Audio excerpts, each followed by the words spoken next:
I'm going to let the old values be uppercase and the new values be lowercase. And we're told that S equals K over T. And we know K is a constant. That number is not going to change, it's a constant. We know that the value of S increases by 50%. And that's what I've done here. S equals 1.5 times capital S.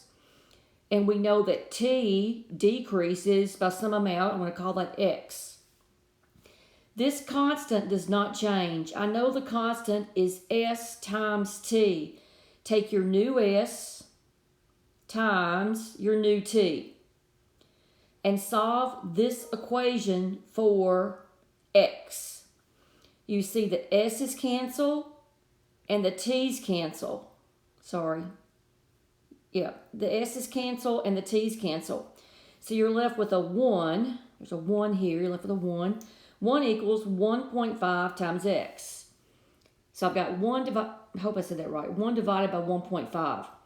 So I changed 1.5 to 3 halves because I like fractions. I know 1 divided by a fraction flips the fraction, it's 2/3. So I've got T is 2/3 of capital T. But the amount T reduced to keep this S sub T constant is 1/3, not 2/3. 1/3 or 33%.